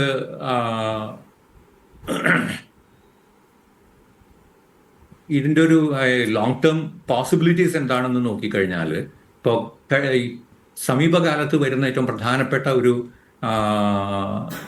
എന്താ പറയുക, ഒരു ഇന്നോവേഷൻ അല്ലെങ്കിൽ ഒരു ഇനീഷ്യേറ്റീവ് എന്ന് പറയുന്നത് ബാറ്ററി എനർജി സ്റ്റോറേജ് സിസ്റ്റത്തിൻ്റെ ഇൻസ്റ്റാളേഷനാണ്. സോളാർ നമുക്കറിയാം, കഴിഞ്ഞ കുറേ വർഷങ്ങളായിട്ട് ഏറ്റവും കൂടുതൽ പുതിയതായിട്ട് എന്താ പറയുക, വൈദ്യുതി സ്ഥാപിത ശേഷി വർദ്ധിക്കുന്നത് സൗരോർജ്ജത്തിലാണ്. നമുക്ക് ഈ ആഗോളതലത്തിൽ എടുത്തു കഴിഞ്ഞാൽ 29 ലക്ഷം മെഗാവാട്ടാണ് ഇപ്പോഴത്തെ അവസ്ഥയിൽ കഴിഞ്ഞ വർഷത്തെ കണക്ക് പ്രകാരം സൗരോർജ്ജത്തിന്റെ ഇൻസ്റ്റാൾഡ് കപ്പാസിറ്റി. അപ്പോൾ അത്രയും വലിയ തോതിൽ കഴിഞ്ഞ വർഷം മാത്രം 6 ലക്ഷം മെഗാവാട്ടിന് മേലെ ഇൻസ്റ്റാൾഡ് കപ്പാസിറ്റി സോളാറിന്റെ പുതിയത് വന്നിട്ടുണ്ട്. അപ്പോൾ തീർച്ചയായിട്ടും ദീർഘകാലാടിസ്ഥാനത്തിൽ സൗരോർജ്ജത്തിന് പ്രധാനപ്പെട്ട റോളുണ്ട്. പക്ഷേ ഈ അതിൻ്റെ ഒരു ഇന്റർമീഡിയൻസി വരുന്നത് കൊണ്ട് തന്നെ ബാറ്ററി എനർജി സ്റ്റോറേജ് സിസ്റ്റംസ് ഇപ്പോൾ 2023-ലെയും 2024-ലെയും ഒരു അനുഭവം വെച്ചുകൊണ്ട് വൈദ്യുതി ബോർഡ് പറയുന്നുണ്ട് ഈ ബാറ്ററി എനർജി സ്റ്റോറേജ് സിസ്റ്റം കൊണ്ടുവരുന്നത്. പക്ഷേ ഒരു എന്താ പറയുക, ഒരു 100-200 മെഗാവാട്ടിന്റെ ഒരു ഇത് ചെയ്യാനായിട്ട് പവർ മിനിസ്ട്രിയുടെ ഗൈഡ് ലൈൻ പ്രകാരം 18 മാസമേ എടുക്കാവൂ. എന്ന് പറഞ്ഞാൽ ഇതിനകം തന്നെ കുറെയെങ്കിലും അത്തരം സംവിധാനങ്ങൾ വരേണ്ടതായിരുന്നു. അങ്ങനെയാണ് എന്നുണ്ടെങ്കിൽ ഇത് കുറെ കൂടെ മാനേജ് ചെയ്യാൻ പറ്റുമായിരുന്നു. ഈവൻ സൗരോർജ്ജം പെനിട്രേഷന്റെ ആ ഒരു കാര്യത്തിൽ പോലും ചില ഈ എന്താ പറയുക പോരായ്മകൾ വൈദ്യുതി ബോർഡിന്റെ ഭാഗത്ത് നിന്ന് വന്നിട്ടുണ്ട് എന്നാണ് ഞാൻ കരുതുന്നത്. അതായത് നമ്മുടെ ഒരു ഡിമാൻഡ് പാറ്റേൺ എങ്ങനെയാണ് എന്ന് മനസ്സിലാക്കിക്കൊണ്ട് അതിനനുസരിച്ചുള്ള ഒരു എന്താ പറയുക ഒരു സോളാർ ഇന്റഗ്രേഷൻ ആണ് വാസ്തവത്തിൽ ബോർഡ് ചർച്ച ചെയ്യേണ്ടിയിരുന്നത്. ഇവരെന്താ ചെയ്തതെന്ന് വെച്ച് കഴിഞ്ഞാൽ ആദ്യഘട്ടത്തിൽ 100% ഈ ഉൽപ്പാദിപ്പിക്കുന്ന 100% വൈദ്യുതി സ്റ്റോർ ചെയ്യുന്ന രീതിയിൽ ബാറ്ററി പാക്കേജ് വെച്ചിട്ടുള്ളൊരു 1 കിലോവാട്ടിന്റെ സിസ്റ്റമാണ് അതിനായിട്ട് ആദ്യം കൊണ്ടുവന്നത്. പിന്നീട് വന്നു കഴിഞ്ഞപ്പോൾ എല്ലാം ഗ്രിഡ് കണക്റ്റഡ് സംവിധാനങ്ങളായി. ഇത് രണ്ടിന്റെയും ഒരു ജുഡീഷ്യസ് മിക്സ് ആണ് വേണ്ടത്. നമുക്ക് ചില ഈ സന്ദർഭങ്ങളിൽ ഓഫ് ഗ്രിഡ് സാധനങ്ങൾ വേണം, ചിലയിടത്ത് ഗ്രിഡ് കണക്റ്റഡ് വേണം. ഇത് എത്രമാത്രം വേണം വേണ്ട എന്നുള്ളതിനെ സംബന്ധിച്ച് നമ്മുടെ ഒരു ഡിമാൻഡ് പാറ്റേണും മറ്റു കാര്യങ്ങളും എല്ലാം വെച്ചുകൊണ്ട് ഒരു പ്ലാനിങ്ങിലേക്കാണ് പോകേണ്ടത്. അപ്പൊ അതില് വൈദ്യുതി ബോർഡിനെ സംബന്ധിച്ച് അവർക്ക് ചെയ്യാവുന്ന ഒരു കാര്യമുണ്ട്.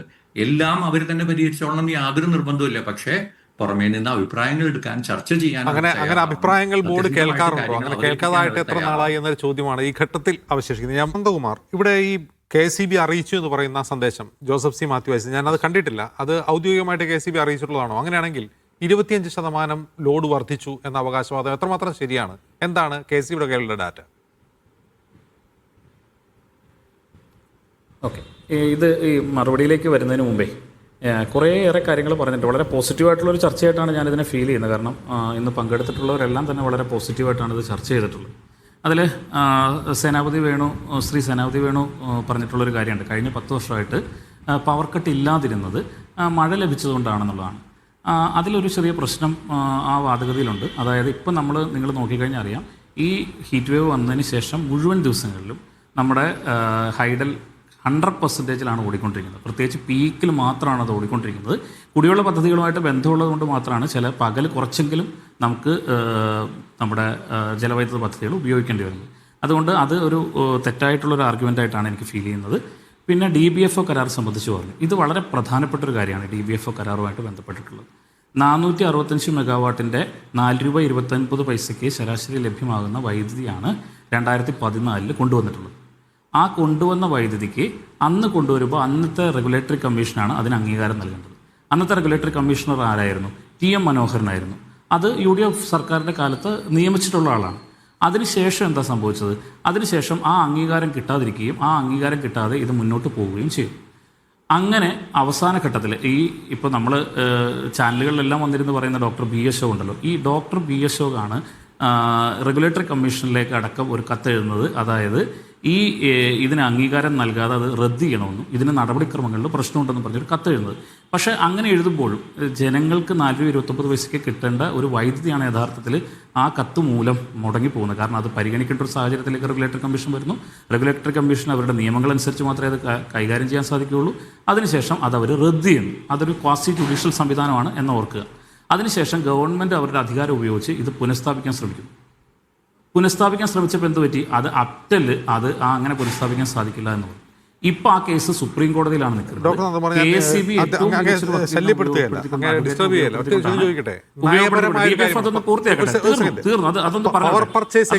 നയപരമായ ഒരു കാര്യമാണ്, അത് സർക്കാർ നടത്തുന്ന ഒരു കാര്യമാണ്. അതൊരു KCB ചെയർമാന്റെ MDയുടെ കത്തിന്റെ പുറത്ത് എങ്ങനെയാണ്? അങ്ങനെ തീരുമാനിക്കാൻ സാധിക്കില്ല. സെൻട്രൽ ഇലക്ട്രിസിറ്റി റെഗുലേറ്ററി കമ്മീഷൻ അടക്കം കൊണ്ടുവന്നിരിക്കുന്ന ഗൈഡ് ലൈനിനെ അടിസ്ഥാനമാക്കി മാത്രമേ രാജ്യത്ത് വൈദ്യുതി വാങ്ങാൻ സാധിക്കുകയുള്ളൂ. അതിനകത്ത് പറഞ്ഞിട്ടുള്ള ടെൻഡറിങ് പ്രൊസീജിയർ പാലിച്ചില്ല എന്നുണ്ടെങ്കിൽ ആ ടെൻഡർ നിൽക്കുകയില്ല. ഇത് ഗവൺമെൻറ് തീരുമാനം എടുത്തല്ലോ. അത് സുപ്രീം കോടതിയിൽ ഇപ്പോൾ അപ്റ്റലിൽ തള്ളുകയും സുപ്രീം കോടതിയിൽ ഇപ്പോൾ അത് ചലഞ്ച് ചെയ്തിരിക്കുകയാണ്. അതിൻ്റെ വിധി വരാനിരിക്കുകയാണ്. ബഹുമാനോട് സുപ്രീം കോടതിയിൽ അതിൻ്റെ വിധി വരാനിരിക്കുകയാണ്. ഇതാണ് DBFO കരാർ സംബന്ധിച്ചിട്ട് പറയാനുള്ളത്. പവർ ഹൈവേയുമായിട്ട് ബന്ധപ്പെട്ടൊരു സംഭവം പറഞ്ഞു. അതും ഒരു തെറ്റിദ്ധാരണ ഉണ്ടാക്കുന്ന ഒരു സ്റ്റേറ്റ്മെൻറ്റായിട്ട് എനിക്ക് ഫീൽ ചെയ്തു. കൂടംകുളത്തുനിന്ന് വൈദ്യുതി എത്തിക്കുക എന്നല്ല ഉദ്ദേശിക്കുന്നത്. അവിടെ ആങ്കർ വളരെ ഭംഗിയായിട്ട് ഇടപെട്ട് അതിനകത്ത് മറുപടി പറയുകയും ചെയ്തു. കേരളത്തിൻ്റെ പവർ കപ്പാസിറ്റി, ട്രാൻസ്മിഷൻ കപ്പാസിറ്റി 4554 മെഗാവാട്ടായിട്ട് ഉയർത്തിയത് ഇവിടെ വന്നിട്ടുള്ള ഏകദേശം 2000 മെഗാവാട്ട് ഇതും വന്നിട്ടുണ്ട്. അതുപോലെ തന്നെ നമ്മുടെ പുഗലൂർ മടക്കത്തറ ലൈനും അതുപോലെ തന്നെ ഈ പറയുന്ന കൂടംകുളത്ത് നിന്ന് നമ്മൾ വൈദ്യുതി കൊണ്ടുവരാൻ എന്ന നിലയിൽ വലിച്ചിട്ടുള്ള ലൈനുകൾ അത് മുഴുവനായിട്ട് നിൽക്കുകയാണ്. അതുകൊണ്ട് തന്നെ അതിൽ നിന്ന് വൈദ്യുതി നമ്മൾ ഡ്രോ ചെയ്യുന്നുണ്ട്. അത് നമുക്ക് അതില്ലായിരുന്നുവെങ്കിൽ, ആ ലൈൻ ഇല്ലായിരുന്നുവെങ്കിൽ ഇതിനേക്കാൾ വളരെ മോശപ്പെട്ടൊരു സാഹചര്യമായിരുന്നേനെ ഇപ്പോൾ ഉണ്ടാകുന്നത്. കാരണം പുറത്തുനിന്ന് എത്തിക്കാവുന്ന വൈദ്യുതിയുടെ പരമാവധി ശേഷി 4554 അതില്ലായിരുന്നു. അത് രണ്ട് പദ്ധതികൾ ഞാൻ പറഞ്ഞ 2 പദ്ധതികളായിരുന്നെങ്കിൽ ഏകദേശം 2554 അത് കുറഞ്ഞു പോയേനെ. അങ്ങനെയായിരുന്നെങ്കിൽ നമുക്കിവിടെ ഇരുന്ന് സംസാരിക്കാൻ പോലും സാധിക്കുമെന്ന് എനിക്ക് തോന്നുന്നില്ല. രണ്ട്, ഈ പഞ്ചാബുമായിട്ടുള്ള സ്വാപ്പുമായിട്ട് ബന്ധപ്പെട്ട് പഞ്ചാബുമായിട്ടുള്ള സ്വാപ്പ് തീരും എന്നറിയാമായിരുന്നല്ലോ എന്നുള്ളതൊരു ന്യായമായ ചോദ്യമാണ്. പക്ഷേ അതിനകത്ത് സംഭവിച്ചുകൊണ്ടിരുന്നത് നമ്മൾ ഈ ഹീറ്റ് വേവ് സംഭവങ്ങളൊന്നും ഇല്ലായിരുന്നുവെങ്കിൽ പഞ്ചാബിൽ നിന്ന് സാധാരണ ഈ സ്വാപ്പ് പോലുള്ള പഞ്ചാബിൽ നിന്നും മധ്യപ്രദേശിൽ നിന്നും സ്വാപ്പ് ആസാമിൽ നിന്നും നമുക്ക് ലഭിക്കേണ്ടതാണ്. പക്ഷേ പഞ്ചാബിലെ സ്ഥിതി നമ്മളെക്കാളും ദയനീയമായി, മധ്യപ്രദേശിൽ പ്രശ്നങ്ങളുണ്ടായി. അതുകൊണ്ട് ആ സ്വാപ്പ് തുടരാൻ സാധിക്കാതിരുന്നാണ് എന്നുള്ളത് ഒന്ന് സൂചിപ്പിക്കാം. സോളാർ വൈദ്യുതിയുമായി ബന്ധപ്പെട്ടിട്ടൊരു വിഷയം പറഞ്ഞു. സോളാറിൽ നമുക്ക് ശേഷിയില്ലാത്തത് കൊണ്ടാണ് സോളാറിലെ വോൾട്ടേജ് വർദ്ധിക്കുന്നതെന്ന്. അതിനകത്തും ചെറിയൊരു സാങ്കേതിക പ്രശ്നമുണ്ട്. നമ്മുടെ സോഴ്സ് വർദ്ധിക്കുകയും അത് എടുക്കാൻ പകൽ ഉൽപ്പാദിപ്പിക്കുന്ന വൈദ്യുതി എടുക്കാൻ ആ ട്രാൻസ്ഫോമറിന് കീഴിലുള്ള ലോഡ് ഇല്ലാതിരിക്കുകയും ചെയ്യുമ്പോഴാണ് വോൾട്ടേജ് ഇൻക്രീസ് ചെയ്യുന്നത്. അത് നമുക്കൊന്നും ചെയ്യാൻ പറ്റില്ല. നമ്മുടെ സംസ്ഥാനത്തെ വൈദ്യുതിയുടെ ഉപഭോഗത്തിൻ്റെ ക്രമം അങ്ങനെയാണ്. പകൽ നമ്മൾ വീടുകളിൽ ആളുണ്ടാവില്ല, ജനറേഷൻ നടത്തുമ്പോൾ എന്താ സംഭവിക്കുക? ഓട്ടോമാറ്റിക്കലി ഫ്രീക്വൻസി കൂടുകയും വോൾട്ടേജ് വർദ്ധിക്കുകയും ചെയ്യുന്ന സാഹചര്യം ഉണ്ടാവും. അത് സാങ്കേതികമാണ്, തികച്ച സാങ്കേതികമാണ്. ബാറ്ററി എനർജി സ്റ്റോറേജ് സിസ്റ്റം അടക്കമുള്ള സംവിധാനങ്ങൾ കൊണ്ടുവന്നത് പരിഹരിക്കാം. പക്ഷേ ഇപ്പം നമ്മൾ പറയുന്ന ബാറ്ററി എനർജി സ്റ്റോറേജ് സിസ്റ്റം അല്ല, മറിച്ച് അത് ഇൻറ്റേർണലായി, കാരണം ഇതൊരു ട്രാൻസ്ഫോമറിൻ്റെ കീഴിൽ മാത്രം വരുന്നൊരു വിഷയമാണ്. അപ്പോൾ അതുകൊണ്ട് തന്നെ നമുക്ക് ഹൈബ്രിഡ് അടക്കമുള്ള സംവിധാനങ്ങളിലേക്ക് മാറിപ്പോകേണ്ടിയിരിക്കും. ഇനി ഇവിടെ സൂചിപ്പിച്ചിട്ടുള്ള മറ്റൊരു കാര്യം കൂടിയുണ്ട്. അതായത് KSEB ബസ്സുമായിട്ട് ബന്ധപ്പെട്ട് ഇപ്പോൾ ഒരു 1500 മെഗാവാട്ട് അവർ, അങ്ങനെയാണത് ബസ് സംബന്ധിച്ച് പറയുന്നത്. മെഗാവാട്ട് അവറിൻ്റെ പദ്ധതി നമ്മൾ NHPC ആയിട്ട് സ്റ്റാർട്ട് ചെയ്തിട്ടുണ്ട്. 18 മാസത്തെ സമയം തന്നെയാണ് കൊടുത്തിരിക്കുന്നത്. അത് ജൂലൈ മാസം, കഴിഞ്ഞ വർഷം ജൂലൈ മാസം അത് ആരംഭിച്ചിട്ടുണ്ട്. ബഹുമാനപ്പെട്ട റെഗുലേറ്ററി കമ്മീഷൻ നമ്മളോടൊരു ചോദ്യം ചോദിച്ചിരുന്നു, ഈ 18 മാസം എന്നുള്ളത് കുറയ്ക്കാൻ സാധിക്കുമെന്ന്. നമ്മൾ ടെൻഡർ കണ്ടീഷൻ്റെ ഭാഗമാണ് 18 മാസം. നേരത്തെ പറഞ്ഞ പോലെ തന്നെ ഗൈഡ് ലൈൻ പ്രകാരം തന്നെയാണ് ടെൻഡർ ചെയ്യുന്നത്. കുറയ്ക്കുന്നതിന് നമ്മൾ അവരുമായിട്ട് സംസാരിച്ചിരുന്നെങ്കിലും അവർ ആ നിലയിൽ കുറയ്ക്കാനായിട്ട് അത്രയും വേഗത്തിൽ എത്തിച്ചേരില്ല എന്നാണ് പറയുന്നത്. എന്തായാലും 2026 അവസാനം 27 ആദ്യത്തോടു കൂടി 1500 മെഗാവാട്ട് അവറിൻ്റെ ബസ് നമുക്ക് വരും. അത് വലിയൊരു കുതിച്ചുചാട്ടം നമുക്ക് ഉണ്ടാക്കുമെന്നാണ് കരുതുന്നത്. ഈ ബസ് മാത്രമല്ല, ഒന്നിലധികം 5 സ്ഥലങ്ങളിൽ നമ്മൾ ബാറ്ററി എനർജി സ്റ്റോറേജ് സിസ്റ്റം കൊണ്ടുവരുന്നുണ്ട്. അഡീഷണൽ ബ്രഹ്മപുരം അടക്കമുള്ള സ്ഥലങ്ങളിൽ ആലോചിക്കുന്നുണ്ട്. അപ്പം അത് വലിയൊരു മാറ്റം കൊണ്ടുവരും. ആഭ്യന്തര വൈദ്യുതിയുമായി ബന്ധപ്പെട്ട് നമ്മൾ അടിയന്തരമായി ചിന്തിക്കേണ്ട വിഷയമാണ്. ഈ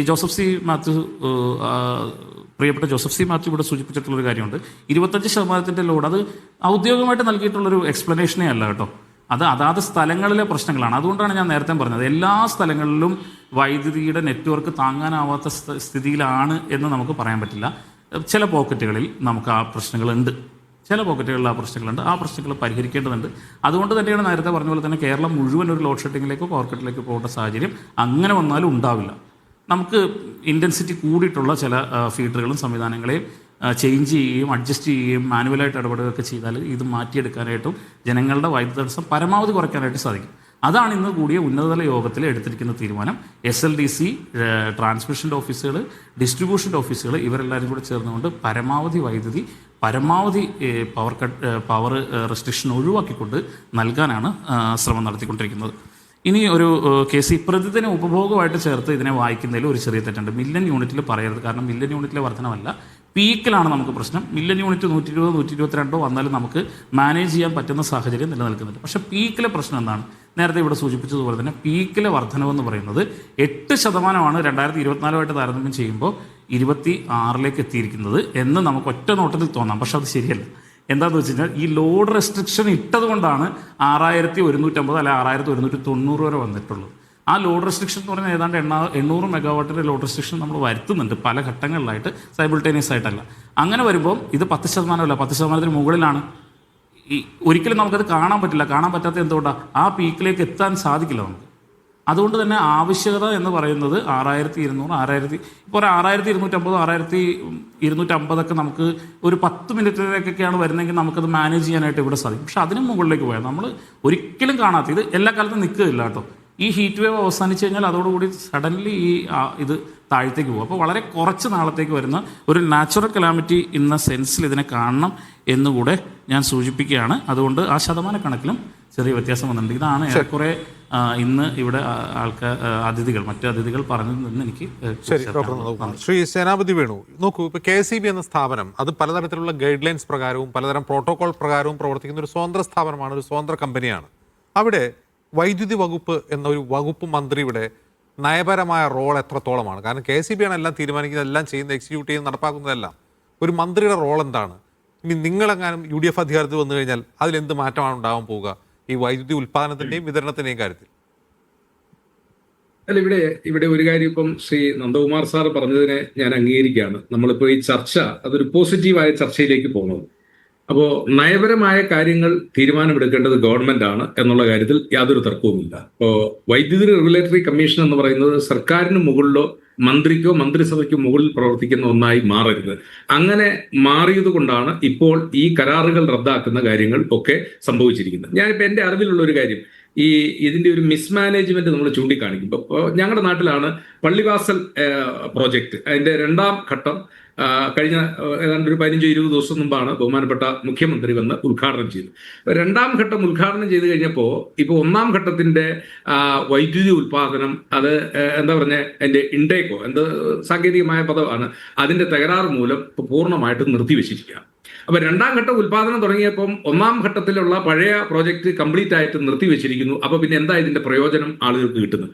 ഇനി മണിയാർ ജലവൈദ്യുത പദ്ധതിയുമായി ബന്ധപ്പെട്ട് ശ്രീ ജോസഫ് സി മാത്യുവിനും നന്ദകുമാർ സാറിനും ഒക്കെ അറിയാം, നമ്മളൊക്കെ ചർച്ച ചെയ്തിട്ടുണ്ട്. 25 വർഷത്തെ കരാറ് പൂർത്തിയാക്കിയ കാർബറോണ്ടം യൂണിവേഴ്സൽ എന്ന് പറയുന്ന കമ്പനി ഇത് നിരുപാധിക ഇലക്ട്രിസിറ്റി ബോർഡിന് വിട്ടുകൊടുത്തു കഴിയുമ്പോൾ 140 കോടി രൂപയുടെ എന്താ പറഞ്ഞ ആനുകൂല്യ ഉപഭോക്താക്കൾക്ക് കൊടുക്കാൻ കഴിയുന്ന രീതിയിൽ 50 പൈസയോ 70 പൈസയോ നിരക്കിൽ വൈദ്യുതി കൊടുക്കാൻ കഴിയുന്ന പ്രോജക്റ്റ് ആയിരുന്നു അത്.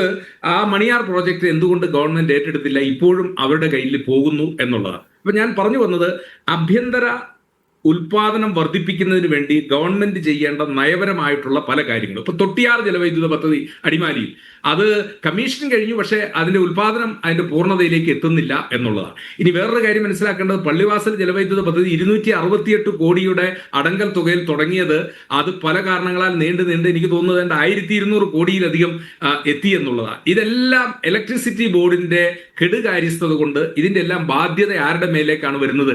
ജനങ്ങളുടെ മേലേക്കാണ് വരുന്നത്. അപ്പോൾ ഒരു മന്ത്രിയും മന്ത്രിസഭയും ഇരിക്കുമ്പോൾ എന്തുകൊണ്ട് ഈ കാര്യത്തെക്കുറിച്ചൊക്കെ കൃത്യമായ ചർച്ചകൾ നടക്കുന്നില്ല, അല്ലെങ്കിൽ പീരിയോഡിക്കൽ ഓഡിറ്റുകൾ നടക്കുന്നില്ല?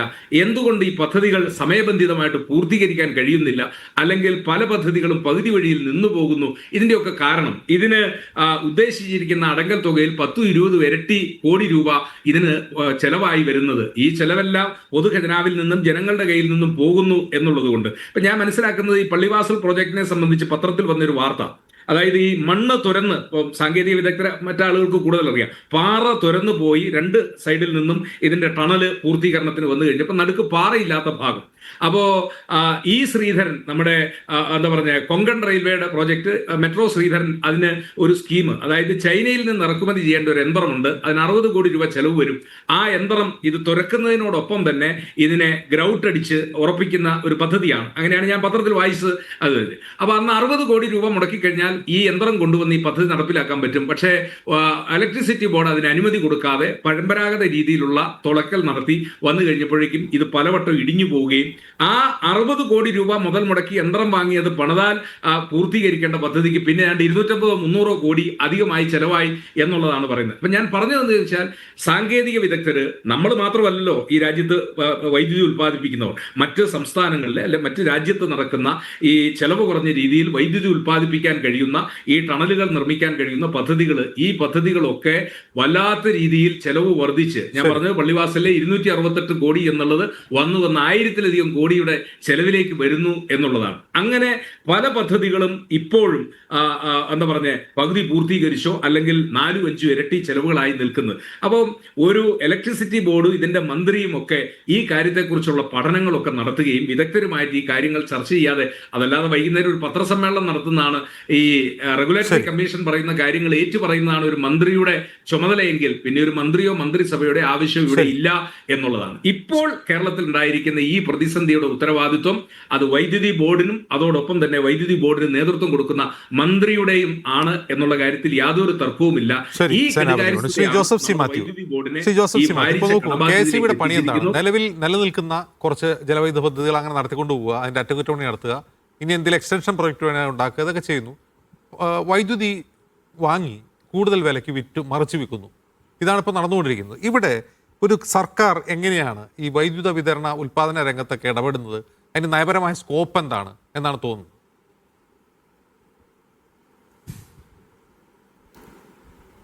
അജിംസ, ഇത് നമ്മൾ സംസാരിക്കുമ്പോൾ ഇപ്പം നമ്മുടെ ചർച്ചയുടെ ആകത്തുകയെക്കുറിച്ച് എല്ലാവരും പറഞ്ഞു. അതായത് ഇവിടെ ഒരു കെടുകാര്യസ്ഥത ഒരു അഴിമതി ഒക്കെ മൂലം ഉണ്ടായിട്ടുള്ള ഒരു പ്രശ്നമാണോ, അതോ ഇത് പ്രകൃതി ദുരന്തങ്ങളുടെ പട്ടികയിൽപ്പെടുത്തണോ എന്നുള്ളൊരു വിഷയമാണ് നമ്മൾ യഥാർത്ഥത്തിൽ അതിനെ സമ്മറൈസ് ചെയ്താൽ ഇവിടെ നടക്കുന്ന ചർച്ച. എല്ലാ വിഷയങ്ങളും നമ്മൾ പ്രകൃതി ദുരന്തങ്ങളിലും ഈ ഫോഴ്സ് മെജർ എന്ന് പറയുന്നതിൽ ആരോപിക്കുകയാണ് നമ്മൾ കഴിഞ്ഞ കുറേ നാളുകളായിട്ട് ഇവിടെ ചെയ്തുകൊണ്ടിരിക്കുന്നത്. യഥാർത്ഥത്തിൽ നമ്മൾ ഈ പ്ലാനിങ് എന്ന് പറയുന്നത് ഇപ്പം തന്നെ ഞാൻ ഈ വായിച്ച നോട്ടിഫിക്കേഷൻ ഇവിടുത്തെ തിരുവനന്തപുരം KSEB മേഖലയിൽ നിന്ന് അവിടുത്തെ റെസിഡൻസ് അസോസിയേഷൻ അയച്ചതാണ്. KSEB നിഷേധിച്ചാൽ നാളെ രാവിലെ ഞാൻ കേസ് കൊടുക്കും. അപ്പോൾ അതുകൊണ്ട് ഇത് നമ്മൾ വെറുതെ ഇങ്ങനെ പറഞ്ഞിട്ട് ഇത് ഒഫീഷ്യൽ അല്ല, ഇത് ഇവിടെ മാത്രമല്ല ഉള്ളൂർ കൊടുത്തതും എനിക്കറിയാം. അപ്പോൾ ഇങ്ങനെ അപ്രഖ്യാപിത ലോഡ് ഷെഡിങ് പോലെ അങ്ങനെയാണ് ഡോക്ടർ നന്ദകുമാർ പറഞ്ഞത്. ആ പ്രദേശത്ത് 20% വർധന ഉണ്ടായിട്ടുണ്ടാവും എന്നാണ്. അല്ലല്ല, അങ്ങനെയൊന്നും പറയാൻ കഴിയില്ല. അങ്ങനെയല്ല ഇത് പറഞ്ഞത്. ഞാൻ വീണ്ടും വായിക്കുന്നില്ലെന്നേ ഉള്ളൂ. ഇത് കേരളത്തിലെ പൊതുസ്ഥിതിയെക്കുറിച്ചാണ് പറഞ്ഞിട്ടുള്ളത്. ഇത് ഉള്ളൂർ മേഖലയിലും കൊടുത്തിട്ടുണ്ട്. ഇതല്ലാതെ ഒരു മേഖലയിലുള്ള കാര്യത്തെക്കുറിച്ചല്ല. അവർ പ്രസരണ രംഗത്ത്, ട്രാൻസ്മിഷൻ രംഗത്ത് KSEB നേരിടുന്ന പ്രതിസന്ധിയെക്കുറിച്ച് ജനങ്ങളെ ബോധവൽക്കരിച്ചതാണ്. അപ്പോൾ അത് നമ്മൾ അങ്ങനെ വെറുതെ പറഞ്ഞൊഴിഞ്ഞ് എത്ര നാൾ നമുക്കിങ്ങനെ പോകാൻ കഴിയും? ഞാൻ ചോദിക്കുന്നത് ഇതിൻ്റെ ബ്രിമ്മിൽ കൊണ്ടുവന്ന് നിർത്തുക. നമ്മുടെ പ്രസരണശേഷി വർദ്ധിപ്പിക്കുക എന്ന് പറഞ്ഞാൽ നമുക്ക് ഇന്ന് ആവശ്യമുള്ളതിൻ്റെ തുളുമ്പത്ത് കൊണ്ട് നിർത്തുക എന്നാണോ? അവിടെ ഞാൻ ചോദിച്ച 2030 10,000 മെഗാവാട്ട് പ്രസരണശേഷി നമ്മൾ എക്സ്പെക്റ്റ് ചെയ്യുന്നുണ്ട്. നമ്മൾ ഇലക്ട്രിക് വെഹിക്കിളുകളെ പ്രോത്സാഹിപ്പിക്കുന്നുണ്ട്. ഇത് പല കാര്യങ്ങളുണ്ട്. രണ്ടാമത് നമ്മൾ പുരപ്പുറത്തെ സൗരോർജ്ജത്തിൻ്റെ കാര്യം പറഞ്ഞു. അപ്പോൾ ആൾക്കാർ ഇത് ജനറേറ്റ് ചെയ്യുന്നു. ഇതൊരു ട്രാൻസ്ഫോമറിൻ്റെ കീഴിൽ വിതരണം ചെയ്യുമ്പോഴുണ്ടാകുന്ന പ്രശ്നമാണ് വോൾട്ടേജിൻ്റെ ഷൂട്ടിംഗ് അപ്പ് എന്നാണ് നന്ദകുമാർ സാറോട് പറഞ്ഞത്. ഞാൻ യോജിക്കുന്നു. പക്ഷേ അത് അങ്ങനെ തന്നെ നിൽക്കണം എന്ന് കരുതുന്നതിൻ്റെ കാര്യം എന്താ? നേരത്തെ പറഞ്ഞ പോലെ ബാറ്ററി സ്റ്റോറേജിൻ്റെ കാര്യമൊക്കെ ഉണ്ടെന്ന് അദ്ദേഹം പറഞ്ഞുപോയി. പക്ഷേ എന്താണ് ഇതിനുള്ള സംവിധാനം? എന്താണ്? നമുക്ക് ഹൈഡ്രോ പവറിന് ഒരുപാട് പ്രശ്നങ്ങളുണ്ട്. പുതിയ പദ്ധതികൾക്ക് നമുക്ക് കേരളത്തിൽ അനുമതി ലഭിക്കാൻ പ്രയാസമാണ്. ജനങ്ങളും ഞങ്ങളും ഒക്കെ സമ്മതിക്കത്തുമില്ല. അതും സമ്മതിച്ചു. അപ്പോൾ ഈ സൗരോർജ്ജം പോലെ അവിടെയും നമ്മളൊരു കോൺട്രാക്ട്, ഇൻ്റർനാഷണൽ കോൺട്രാക്റ്റുകൾ തന്നെയുണ്ട്. ഇതുപോലെ പ്രകൃതി സൗഹൃദമായിട്ടുള്ള വൈദ്യുതി ജനറേഷനിലേക്ക് നമ്മൾ പൂർണ്ണമായി മാറും എന്നുള്ള കമ്മിറ്റ്മെൻറ്റും നമുക്കുണ്ട്. അങ്ങനെയുള്ള സാഹചര്യത്തിൽ എന്ത് സംവിധാനമാണ് നമ്മൾ ആലോചിച്ചത് എന്നുള്ളത് നമ്മൾ ചിന്തിക്കേണ്ടതാണ്. അപ്പോൾ ഇതില്ലാത്തതുകൊണ്ട് എന്താ പറ്റുന്നതെന്നറിയാമോ? നമ്മളിതുപോലെ ഒരു ഹീറ്റ് വേവിൻ്റെയൊക്കെ ഒരു പശ്ചാത്തലത്തിൽ പവർ നഷ്ടപ്പെടുന്നു, അവിടെ ഇരുട്ടത്തിരിക്കേണ്ടി വരുമ്പോൾ അല്ലെ കാറ്റില്ലാതിരിക്കേണ്ടി വരുമ്പോൾ മാത്രമാണ് നമ്മൾ ചർച്ച ചെയ്യുക. പക്ഷേ അല്ലാതെ എല്ലാ ദൈനംദിന ദിവസവും എല്ലാ ദിവസവും ഇതിവിടെ നേരിട്ടുകൊണ്ടിരിക്കുകയാണ്. നമ്മൾ അറിയുന്നില്ലെന്നേ ഉള്ളൂ. നമ്മുടെ എക്യുപ്മെൻറ്റുകൾക്ക് മുഴുവൻ പ്രശ്നമുണ്ടാകുന്ന തരത്തിൽ ഈ ഉയർന്ന വോൾട്ടേജ് ഈ ലൈനിൽ കൂടി വരികയാണെന്നാണ് ഇവരെല്ലാവരും സമ്മതിക്കുകയും ചെയ്യുന്ന കാര്യം. നമ്മൾ വോൾട്ട് മീറ്റർ വെച്ചാൽ നമുക്കിത് അറിയാനും പറ്റും. അപ്പോൾ ഇങ്ങനെ ഒരു 230 വോൾട്ട് എന്നാണ് നമ്മൾ തീരുമാനിച്ചിരിക്കുന്നതെങ്കിൽ ആ നിശ്ചിത അളവിൽ ഫ്രീക്വൻസിയിലും ഒക്കെ ഉള്ള ഒരു വൈദ്യുതി നമുക്ക് ലഭിക്കുന്നു എന്ന് ഉറപ്പുവരുത്തേണ്ടത് ആരുടെ ബാധ്യതയാണ്? ഞാൻ പറയുന്നത് ഈ ഡിമാൻഡ് കുറവുള്ള ഒരു സാധാരണ ദിവസം പോലും ഇത് ചെയ്യാൻ കഴിയുന്നില്ല. ഇത് സാധാരണ ജനങ്ങൾ അറിയില്ല എന്നുള്ളത് കൊണ്ട് അതങ്ങ് ഒഴിവൊഴിവ് പറഞ്ഞു പോവുകയാണ്. അവിടെയാണ് നേരത്തെ അജിംസ് പറഞ്ഞ വൈദ്യുതി നമ്മൾ പുറത്തുനിന്ന് വാങ്ങുന്ന കാര്യം. ഞാൻ ഈ ഇടമൺ കൊച്ചി ഹൈവേയുടെ കാര്യം ഉൾപ്പെടെയുള്ള കാര്യങ്ങളിൽ അത് തീർച്ചയായിട്ടും ഒരു ഇൻഫ്രാസ്ട്രക്ചർ എന്നുള്ള രീതിയിൽ ഒരു നല്ലതാണ്. അത് തുടങ്ങിയ ഒരു പദ്ധതി പൂർത്തീകരിക്കുകയാണ് ചെയ്തത്. പക്ഷേ ഇതെന്തോ കടയടച്ചിട്ട് പോയത് ഞങ്ങൾ മാത്രം വന്നു എന്ന് നാഷണൽ ഹൈവേയുടെ കാര്യം പറയുന്ന പോലെ ഇത് പറയുകയാണ്. അതിൻ്റെ കോൺട്രിബ്യൂഷൻ ഇപ്പോഴുള്ളതിലുള്ളതും ചർച്ച ചെയ്യേണ്ടതാണ്. അത് വേറെ ഒരു വിഷയമായതുകൊണ്ട് ഇപ്പം ഞാൻ അതിലേക്ക് പോകുന്നില്ല. പക്ഷേ ജനറേഷൻ്റെ കാര്യത്തിൽ നമ്മൾ ഹൈഡ്രോ പവറിന് ഈ ലിമിറ്റേഷനുണ്ട്. നമുക്ക് സൗരോർജ്ജ പദ്ധതികളിൽ ഈ പറയുന്ന പ്രശ്നമുണ്ട്. പുറത്തുനിന്ന് വാങ്ങാവുന്ന വൈദ്യുതിയുടെ കാര്യത്തിൽ ഇപ്പം മധ്യപ്രദേശിൽ നിന്നും പഞ്ചാബിൽ നിന്നുള്ളത്, പഞ്ചാബും ഇപ്പോൾ വലിയ പ്രതിസന്ധിയെ നേരിടുകയാണ്. നമ്മളൊരു കരാർ റദ്ദായി കഴിഞ്ഞിട്ടല്ലല്ലോ. ഇത് ഈ മാസം റദ്ദാകുമെന്നും അത് 400 മെഗാവാട്ടിൻ്റെ ഷോർട്ടേജ് ഉണ്ടാക്കുമെന്നും 465 മെഗാവാട്ടിൻ്റെ കമ്മിറ്റ്മെൻ്റ് ഉള്ള ഒരു long term power purchase agreement നമ്മൾ റദ്ദാക്കി കഴിഞ്ഞു എന്നും അറിയാവുന്ന KSEB, അതിന് പ്ലാനിങ്ങിന് ചുക്കാൻ പിടിക്കുന്ന സർക്കാർ, ഈ ഇത്ര ഷോർട്ടേജ് വരും ഈ ചൂട് കാലത്തെന്ന് അറിഞ്ഞിട്ട് എന്ത് നടപടി സ്വീകരിച്ചു എന്നുള്ളതാണ് നമ്മുടെ ചോദ്യം. അല്ലാതെ ഇത് വന്നു കഴിഞ്ഞിട്ട് എന്ത് ആക്ട് ചെയ്തു എന്നുള്ളതല്ല ചോദ്യം. ശരി. അതുപോലെ ഈ കരാർ റദ്ദാക്കുന്ന സമയത്ത് നമുക്ക് ഒരുപാട് കാര്യം പറയാം. ഇപ്പോൾ അശോകിനെ കുറിച്ച് പറഞ്ഞു. അശോക് ആരാണ്? അശോക് വൈദ്യുതി മന്ത്രിയുടെ പ്രിൻസിപ്പൽ സെക്രട്ടറിയാണ്. അവിടുത്തെ KSEBയുടെ ചാർജിലിരുന്ന ആളാണ്. അദ്ദേഹത്തെ എങ്ങനെയാണ് ഒരു ഉദ്യോഗസ്ഥൻ മാറ്റപ്പെടുന്നതെന്ന് നമ്മൾ ആദ്യമായിട്ടാണ് അറിയുന്നത്. അശോകിനെ പിന്നീട് മാറ്റിയല്ലോ. അപ്പോൾ അതുകൊണ്ട് അശോക് ചാനലിൽ വന്നിരുന്ന് പറയുന്നത് അത് ഓഫീസേഴ്സ് അസോസിയേഷന് അശോകിനോടൊരു പ്രശ്നമുണ്ട്. പക്ഷേ മന്ത്രിസഭയ്ക്ക് പ്രശ്നം ഉണ്ടായിരുന്നില്ല. അവിടെ ആര് വേണമെന്നുള്ള ചോദ്യത്തിൽ ഓഫീസേഴ്സ് അസോസിയേഷൻ തഴയപ്പെട്ടതാണ്.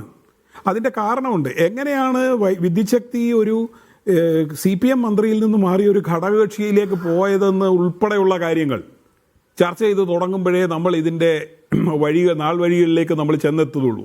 ശരി. അപ്പൊ ഈ കരാർ ക്യാൻസൽ അതിന്റെ ഭാഗമാണോ ഈ ഇലക്ഷൻ സമയത്ത് ചില ശബ്ദരേഖകൾ റെഗുലേറ്ററി കമ്മീഷനിൽ നമ്മൾ പറയുന്നു. ഇപ്പോൾ ഭാഗമാണോ ഇലക്ഷന്റെ സമയത്ത് ചില ശബ്ദരേഖകൾ പുറത്തു വന്നതെന്നും പരിശോധിക്കേണ്ടതാണ്. ഒരുപക്ഷെ അതൊക്കെ ഇനി വീണ്ടും ചർച്ചയാവുമായിരിക്കും. ശ്രീ SP രവി, KCBയെ സംബന്ധിച്ച് SP രവി നേരത്തെ ചൂണ്ടിക്കാട്ടിയതുപോലെ ഇപ്പോഴാരാണ് റെഗുലേറ്ററി കമ്മീഷനിൽ നിന്ന് എന്താ പറയാത്തത്? യെസ്, അതൊരു പൊളിറ്റിക്കൽ നിയമനമാണ്, അതിലുള്ള ആളുകളെല്ലാം. ശ്രീ SP രവി, എന്തുകൊണ്ടാണ് KCB മറ്റാരെയും കേൾക്കാത്തത് എന്ന പരാതി, അങ്ങനെ ഒരു പരാതി ഉയരാൻ കാരണം എന്താണ്? അങ്ങനെ മുമ്പ് കേട്ടിരുന്നോ? ഇപ്പൊ കേൾക്കാതായതാണ്?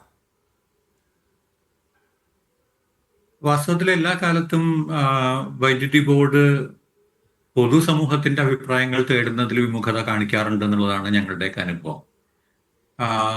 കുറെ കാലമായിട്ട് സത്യം പറഞ്ഞു കഴിഞ്ഞാൽ ഞങ്ങൾ പലരും പല സമയത്തും വൈദ്യുതി രംഗം എങ്ങനെ മാനേജ് ചെയ്യാം എന്നുള്ളതിനെ സംബന്ധിച്ച് പല നിർദ്ദേശങ്ങളും കൊടുക്കാറുണ്ട്.